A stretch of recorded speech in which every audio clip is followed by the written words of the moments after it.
क्या कभी ये सोचा है कि हर साल हजारों काबिल भारतीय छात्र छात्राएं सिर्फ इसलिए आर्थिक मदद से चूक जाते हैं क्योंकि वे सिस्टम को ही नहीं समझ पाते?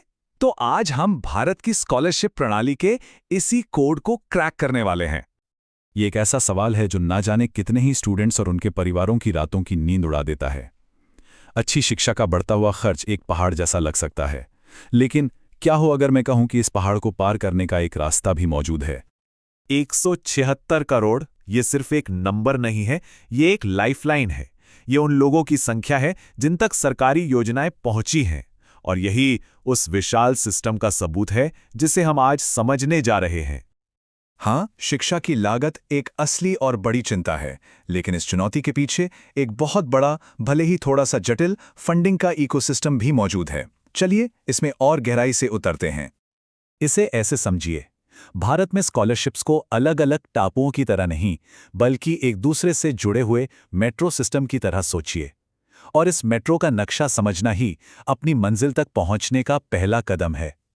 तो अब आते हैं मुद्दे पर। भारत का ये स्कॉलरशिप इंजन असल में काम कैसे करता है और ये हमारे लिए क्यों मायने रखता है? चलिए इसे परत दर परत खोलते हैं। और यहीं पर चीजें वाकई दिलचस्प हो जाती हैं। क्या जैम ट्रिनिटी के बारे में सुना है? ये वो क्रांतिकारी तकनीक है जो सरकारी नीति को सीधे एप्लीकेशन से जोड़ती है। जन धन खाते, आधार और मोबाइल, ये तीनों मिलकर भ्रष्टाचार को खत्म करते हैं और ये पक्का करते हैं कि पैसा सीधे सही इंसान तक पहुंचे। ये सच में कमाल का है। 3.48 लाख करोड़ रुपए, ये वो रकम है जो डायरेक्ट बेनिफिट ट्रांसफर यानी डीबीटी सिस्टम ने बचाई है।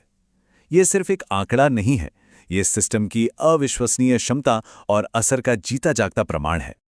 ये चार्ट ना एक कमाल की कहानी बताता है। ये दिखाता है कि कैसे ये सिस्टम कम बर्बादी के साथ ज्यादा से ज्यादा लोगों तक पहुंच रहा है। जरा देखिए, डीबीटी लागू होने के बाद कुल सरकारी खर्च में सब्सिडी का हिस्सा लगभग आधा हो गया, जबकि इसका फायदा उठाने वालों की संख्या 16 गुना बढ़ गई। ठीक है, तो अब जब हम ये समझ गए हैं कि सिस्टम कैसे काम करता है, तो चलिए देखते हैं कि क्या उपलब्ध है, मतलब किस किस तरह की स्कॉलरशिप्स के लिए आवेदन किया जा सकता है। फंडिंग का एक बहुत बड़ा सोर्स प्राइवेट सेक्टर भी है।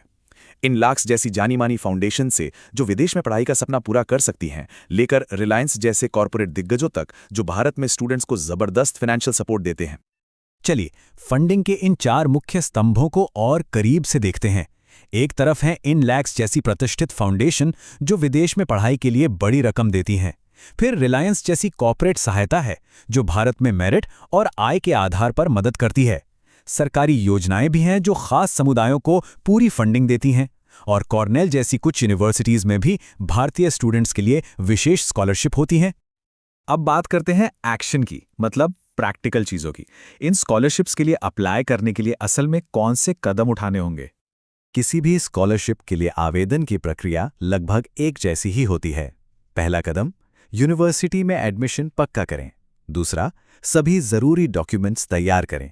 तीसरा, ऑनलाइन फॉर्म को बहुत ध्यान से भरें। और आखिर में इसे सबमिट करके इंटरव्यू की तैयारी में लग जाए। ये उन डॉक्यूमेंट्स की लिस्ट है जिनकी जरूरत सबसे ज्यादा पड़ेगी। एक प्रो टिप, इन सभी को स्कैन करके क्लाउड पर एक फोल्डर में सेव कर लें। 10वीं की मार्कशीट से लेकर आधार कार्ड और बैंक पासबुक तक हर एक दस्तावेज बहुत जरूरी है।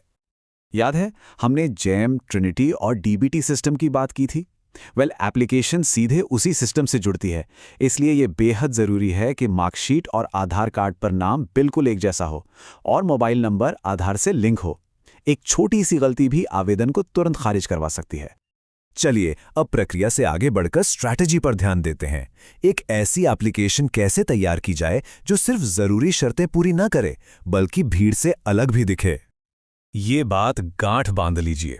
रिव्यू करने वाले सिर्फ ग्रेड्स नहीं देखते, वे एक मजबूत एकेडमिक रिकॉर्ड, एक साफ मकसद और एक्स्ट्रा करिकुलर एक्टिविटीज में भागीदारी सब कुछ देखते हैं।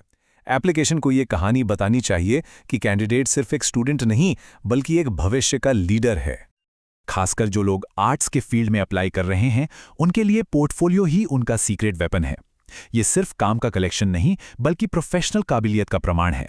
कुछ मामलों में तो कम से कम 5 साल की ट्रेनिंग का सबूत भी देना पड़ सकता है। कहते हैं ना, सही टाइमिंग ही सब कुछ है। ये टाइमलाइन एक जीतने वाली स्ट्रैटेजी बनाने में मदद कर सकती है। 11वीं क्लास से ही तैयारी शुरू करने से एप्लीकेशन को परफेक्ट बनाने, बेहतरीन सिफारिशें हासिल करने और आखिरी मिनट के तनाव से बचने का भरपूर समय मिल जाता है।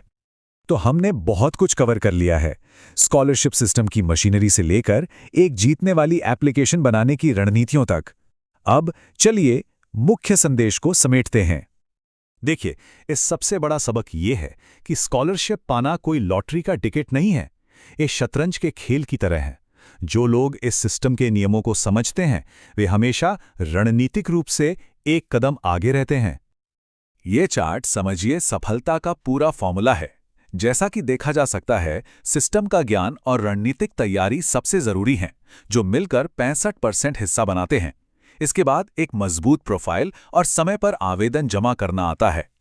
तो याद रखने वाली 3 बातें हैं: रणनीति बनाइए, अपनी एक मजबूत कहानी बताइए और सिस्टम के नियमों का पालन कीजिए।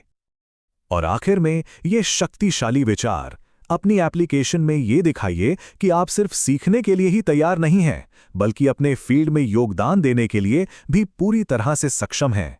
अब जाइए और अपने सपनों को साकार कीजिए।